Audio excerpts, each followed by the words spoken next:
اور جو بہتان ان پر باندھا گیا سیدہ ہند رضی اللہ عنہا پر، وہ یہ بہتان ہماری تاریخ کی کتابوں میں بڑے جھوٹ موجود ہیں۔ ہمارے معاشرے میں چونکہ ایک طرف کے لوگوں کا غلبہ ہے، اس لیے ایک طرف کے جھوٹ آپ کو سننے کو ملتے ہیں۔ دوسری طرف کے لوگ چونکہ دبے ہوئے ہیں وہ بھی مجرم ہی، اس لیے وہ جھوٹ تاریخ کے آپ کے سامنے نہیں آتے جو ان کو اچھے لگتے۔ روافض کو جو اچھے لگتے ہیں وہ دنیا میں عام ہیں جھوٹ، اور دوسرے نواسب ہیں جو ان کو جھوٹ لگتے ہیں، اچھے لگتے ہیں، وہ آپ کے سامنے عموماً آتے نہیں ہیں۔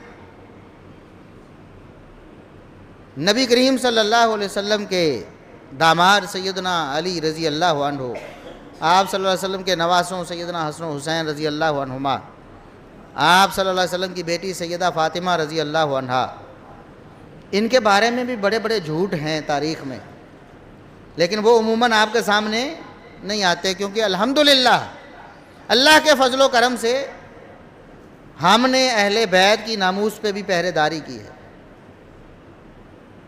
لیکن روافض کا پروپیگنڈا زیادہ ہے۔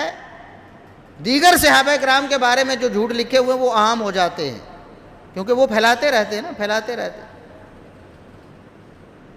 وہ سامنے آتے رہتے ہیں۔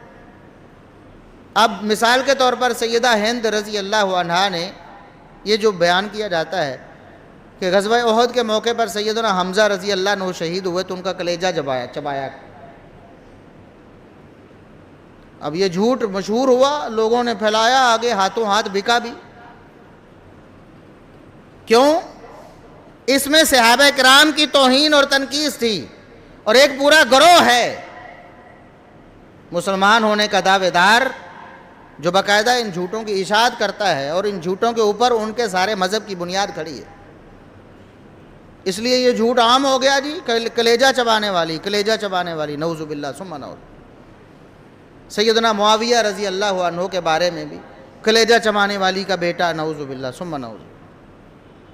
حالانکہ یہ سب جلیل القدر صحابہ اور صحابیات ہیں نبی کریم صلی اللہ علیہ وسلم کے۔ آپ صلی اللہ علیہ وسلم جب سیدنا ابو سفیان رضی اللہ عنہ مسلمان ہوئے، آپ نے ان کے اعزاز میں ایک امتیاز ان کو دے دیا، فرمایا من داخل دار ابی سفیان فہو آمن، میں مکہ کو فتح کر چکا ہوں، مکہ میرے قبضے میں آ چکا ہے، اب مسلمانوں کی حکومت ہے مکہ میں۔ جو ہمارے دشمن تھے اگر بچنا چاہتے ہیں تو ابو سفیان کے گھر میں چلے جائیں، جو ابو سفیان کے گھر میں اپنے آپ کو پناہ دے دے گا محمد الرسول اللہ صلی اللہ علیہ وسلم اسے کچھ نہیں کہے۔ اور آپ صلی اللہ علیہ وسلم نے فرمایا، اور انہی کی بیوی ہیں سیدہ ہند رضی اللہ عنہ، سیدنا ابو سفیان رضی اللہ عنہ کی بیوی ہے نا سیدہ ہند رضی اللہ عنہ، اور آپ صلی اللہ علیہ وسلم نے فرمایا کہ جو شخص دور جاہلیت میں سردار ہوتا ہے، بڑے مقام اور رتبے والا ہوتا ہے، اسلام میں آ کر بھی اس سے زیادہ مقام اور رتبے کا حامل ہو جاتا ہے۔ بھی دنیا میں بھی ایسا ہی ہوتا ہے کہ نہیں ہوتا؟ یہ آپ سیاست میں دیکھتے ہیں کہ نہیں؟ اگر کوئی شخص نون لیگ کا بہت بڑا ایم این اے ہو، بڑے اس کے ووٹ ہوں، اور وہ پی ٹی آئی میں شامل ہو جائے تو آپ کا کیا خیال ہے کہ اس کو ٹکٹ سے محروم کر کے بٹھا دیں گے؟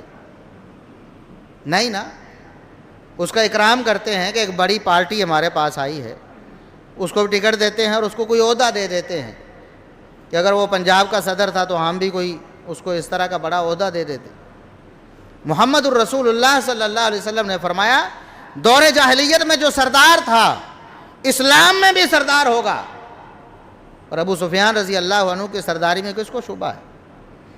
وہ دور جاہلیت میں بھی سردار تھے، اور نبی کریم صلی اللہ علیہ وسلم کے پاس جب آئے مسلمان ہوئے، اس کے بعد بھی ان کی سرداری کو نبی کریم صلی اللہ علیہ وسلم نے باقاعدہ مسلمانوں نے بتایا کہ یہ سردار ہیں، جس نے بچنا ہے محمد الرسول اللہ صلی اللہ علیہ وسلم سے وہ ابو سفیان کے گھر میں چلا جائے۔ سرداری دے دی، اور اس کے بعد غزوات میں بھی سپہ سالاری دی سیدنا ابو سفیان رضی اللہ عنہ۔ خالد بن ولید رضی اللہ عنہ کا معاملہ نہیں دیکھتے؟ غزوہ احد میں مسلمانوں کو جو وقتی طور پر شکست ہوئی وہ خالد بن ولید رضی اللہ عنہ کی وجہ سے، اس وقت کمانڈر تھے وہ، سپہ سالار تھے، انہوں نے سوچا کہ مسلمان اب ہم شکست کھا گئے ہیں اور مسلمان مال غنیمت جمع کر رہے ہیں، لہٰذا پیچھے سے حملہ کریں تو مسلمانوں کو نقصان پہنچا سکتے ہیں، اور ان کی یہ سوچ اس وقت کام آئی اور پیچھے سے حملہ کیا۔ وہ صحابہ کرام بھی مال غنیمت جمع کر رہے تھے، جن کی ڈیوٹی لگی تھی کہ اس راستے میں کھڑے ہونا ہے، پیچھے سے حملہ کیا، مسلمانوں کو نقصان ہوا نا۔ یہی کمانڈر جب مسلمان ہوتے ہیں خالد ابن ولید رضی اللہ عنہ، تو محمد الرسول اللہ صلی اللہ علیہ وسلم پھر مسلمانوں کی کمان خالد ابن ولید کے ہاتھ میں دیتے ہیں اور فرماتے ہیں، صحیح بخاری کے الفاظ ہیں، سیف من سیوف اللہ۔ خالد ابن ولید جب مسلمان نہیں تھے، کافروں کے سردار تھے، سپہ سالار تھے، آج یہ مسلمانوں کے سپہ سالار ہیں، اور محمد الرسول اللہ صلی اللہ علیہ وسلم انہیں یہ اعزاز دیتے ہیں، یہ لقب دیتے ہیں کہ یہ اللہ کی تلواروں میں سے ایک تلوار ہے۔ لیٹ مسلمان ہوئے تو کیا ہوا؟ مسلمان ہونے سے پہلے مسلمانوں سے دشمنی کی تو کیا ہوا؟ اللہ رب العزت نے قرآن میں فرمایا ہے، کوئی بندہ اگر اللہ رب العزت سے دور رہ کر حالت کفر میں، دور جاہلیت میں گناہ کرتا رہا، جب مسلمان ہوتا ہے تو اللہ اس کو کیا اعزاز دیتا ہے؟ الا من تاب وآمن وعمل عملا صالحا فاولئک یبدل اللہ سیئاتہم حسنات۔ جو شخص توبہ کر لیتا ہے، ایمان لے آتا ہے، کفر کو چھوڑ کر مومن مسلمان بن جاتا ہے، کلمہ پڑھنے کے بعد اللہ رب العزت کیا فضل کرتے ہیں، اس کی ساری برائیوں کو بھی نیکیاں بنا دیتے، ساری برائیوں کو بھی۔ قرآن کریم کے الفاظ ہیں، قرآن کریم کے الفاظ ہیں، سورہ فرقان آیت نمبر 70 ہے، پڑھیں، اس کا مطالعہ کریں، تفسیر پڑھیں۔ جو شخص توبہ کر کے ایمان لے آتا ہے، اس کے بعد نیک اعمال شروع کر دیتا ہے، اللہ اس کی برائیوں کو بھی نیکیاں بنا دیتا ہے۔ خالد ابن ولید رضی اللہ عنہ نے اگر اس وقت حملہ کیا تھا، مسلمانوں کے نقصان کا سبب بنے تھے، تو یہ ان کی برائی تھی نا، تو اللہ کیا فرماتا ہے؟ برائیوں کو اللہ نیکیوں میں کنورٹ کر دیتا، بدل دیتا ہے۔ اگر بالفرض یہ سچ ہو کہ سیدہ ہند رضی اللہ عنہا نے حمزہ رضی اللہ عنہ کا کلیجہ چبایا تھا، تو یہ ان کی برائی تھی نا، اگر یہ ثابت بھی ہو۔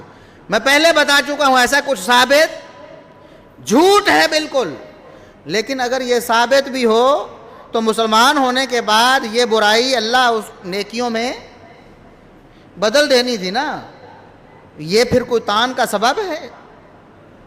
اس کی وجہ سے کیا اعتراض کیا جا سکتا ہے سیدہ ہند رضی اللہ عنہا پر؟ نہیں کیا جا سکتا۔ پھر کیوں اپنے آپ کو مسلمان کہنے والے وقتاً فوقتاً تھوڑے تھوڑے وقفے سے صحابہ کرام رضوان اللہ علیہم اجمعین کے بارے میں اپنی زبانیں گندی کرتے رہتے؟